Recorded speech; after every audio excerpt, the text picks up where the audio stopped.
Hey guys, Bethany here, all things life and fitness. Welcome back to my channel, and now we are starting an all-new series about law enforcement.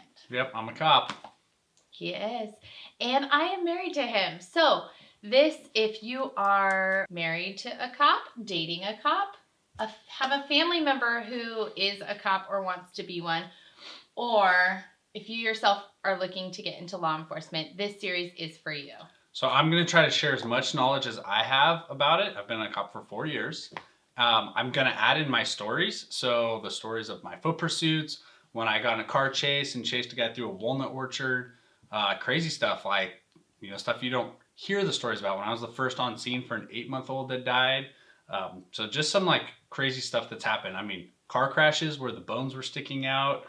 Times when I accidentally stepped in somebody else's poop, which is kind of gross, but it's kind of funny, and then I burned my boot. So just like a full gamut of all the stuff that happens as a police officer. So really want to provide you with some information and maybe some insight into what it's like to become an officer and then what it's like being an officer. So or what it's like being married to one, or yeah, being a support system for one. And through this series, we're going to try to be as real and raw as we can. Obviously, there's some things that Jon won't be able to share with you guys, but we're going to share as much as we can and what it's like the day in, day out, the whole process of law enforcement life.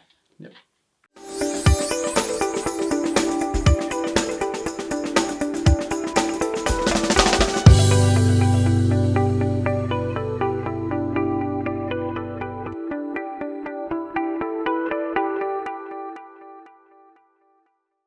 So during this series, we're going to talk about several different topics, but the first one we want to cover is, are you ready for a life in law enforcement? And again, whether this is you personally wanting to be in law enforcement, whether you are a support system for someone in law enforcement, a spouse, dating someone, or have a family member as one. Yeah, and how to prepare for that. So what does it look like? Who do you talk to? Like, do you talk to your friends and family? What officers do you know that you talk to? And who do you reach out to? And then also, what resources do you look at ahead of time? Like, she read a book, something about what's it called? Yeah, it's how Emotional Survival for Law Enforcement and Families by Kevin. We'll link it so you can. And we'll talk about it more, I think. Yeah, we definitely will go into it a little bit. It was a great resource for me.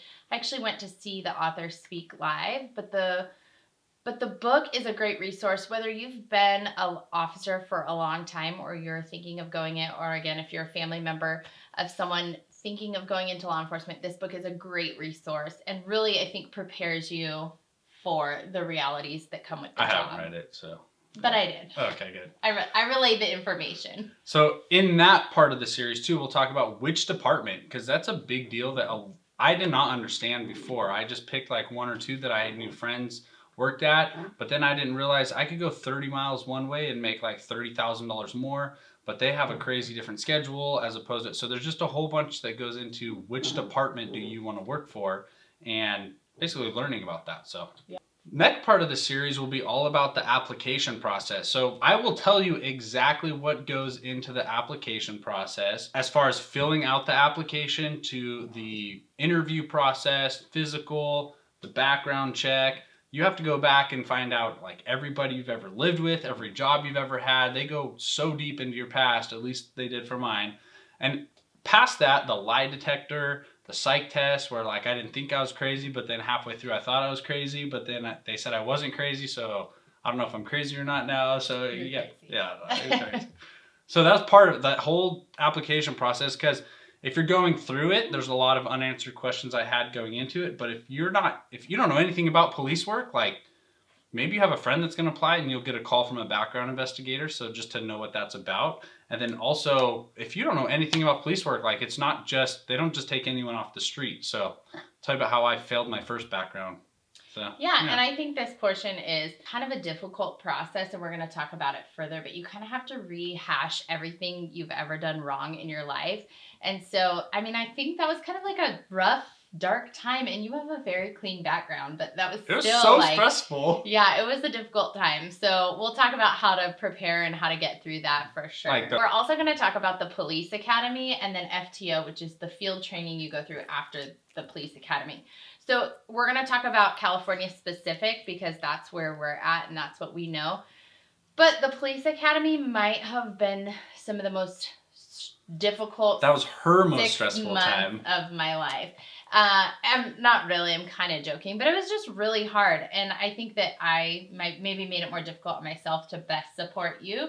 But I'm going to tell you what I did, how I helped him get through the 6 months of academy. And then I'll just give you a little bit of insight of what the academy is and what that means, especially here in California, along with the field training program, which is on-the-job training, which is anywhere from 4 to 6 months. Which, funny story, somehow now I'm a trainer, but there's good ones, there's bad ones. I like one of my good friends. I mean, I thought he was a complete jerk during training, so now I bought a puppy from him. So. And we'll talk about him a lot. Yeah, some of the things that, like, maybe good questions to ask your field training officer, how to properly get through that. But that will be a good resource if you're looking to apply for law enforcement. And just an insight into what goes into training, at least in California, about it's not just you get signed up, you have a job, you go out there. You're talking basically a full year of training and another year of probation after that. So definitely, I think it's a good insight into it. Definitely. Final part of the series that we'll have prepared is about family life inside of being law enforcement. Because being a police officer is not just a job that you go to and then you leave, as there may be some other jobs. When I leave work, I'm still a police officer. I still carry a gun. I still have my badge. I don't necessarily have to, but I still have that with me. And so we're just going to talk about that. Like, how much of work do you leave at work? How much do you bring home with you? Do you have a life outside of being a police officer? Do you identify yourself as being a police officer? And then also, do you have family or friends that are police officers that you might see like, hey, they've kind of changed. They're drinking all the time now more than they used to. They're super cynical. Like, do you see signs of an officer that may need help or may need assistance, and you're the one that's going to spot that and bring it out? And I'll also talk about, which she could talk a little bit about too, it's crazy, and we're going to touch on a little bit, not dive too deep into it, but being a police officer in this political climate and just what you see on the media and what's going on in just the general public. We're just gonna barely touch on that and how I view it, because I think my view is just a little bit unique.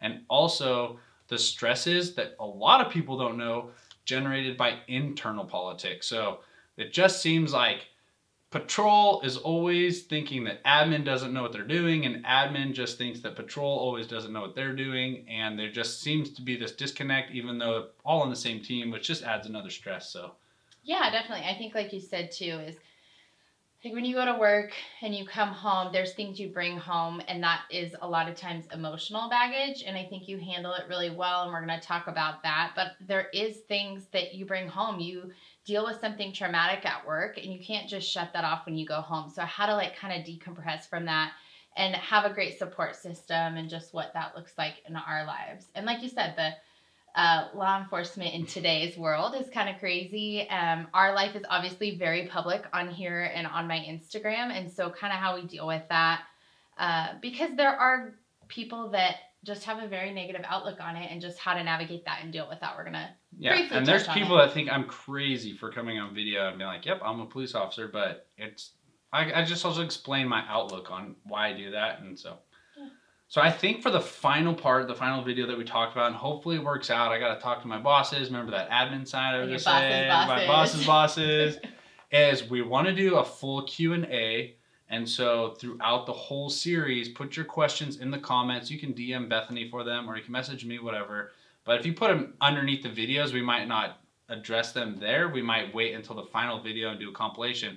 But hopefully, if it's approved, we could do that like on patrol. So like Bethany can ride with me, and we could film some Q&A like actually in the police car. It'd be kind of like a live ride along. Obviously some things would have to be edited out and it would have to be approved, but that's our hope. So we'll see if that works. But like you said, leave all your comments below each video. If you have any questions, leave them below. And we're not going to answer them necessarily in the comments, but we're going to do a Q&A at the end, answer them all. So have some good questions for us. And make sure you're subscribed below, because you're not going to want to miss this series. It's going to be very good. We're going to tell some juicy stories. I'll try to bring some ones. out. I got some funny ones. I have some dark ones. I've got crazy ones. Yeah. I mean, it's really weird when I drive through the city, every corner I see, I can think of a story because, I mean, I've only been there 4 years and I work in a city that a lot of other officers be like, oh, wow, yeah, you work in a chill spot. And I do. And that's part of going back to which department do you want to work for? Choose. Yeah. For the most part. Do you want to run and gun and be a cowboy, or, you know, are you a father of 5 and a husband and you have a life outside of law enforcement that's very significant? And I'm not saying that officers don't, but, you know, I'll talk about how I'm not a super cop, even though I'm a cop and I want to do a good job. And so, yeah, we'll talk about how that works out. And so, yeah, I'll try to come up with some of my good stories that I can tell and change the names and, you know, maybe. I guess ones that are still under investigation, I can't, and I don't know, I can't tell. But we'll tell them. We'll tell the general idea of the story, Yeah. and you're gonna laugh. You're gonna laugh. You might cry. You might get angry. I don't know. But if it's I'll gonna cry. be fun. You could. I don't know. Yeah, I don't know. So. All right, you guys. So be on the lookout for the next video. We're really excited about this series. Be sure to share it with a friend if you know anybody who is in law enforcement, loves someone who's in law enforcement, or is thinking of having a career in law enforcement. Definitely share this video with them. Sounds good. Yeah, I think anybody that watches could get something out of this that they didn't know. Unless you're already a police officer, then probably I think there's still tips because a lot of police officers that I know should read that book that I read. It will change their life. That's probably true. Yeah. So. All right, you guys. Have a great night. All right. Bye.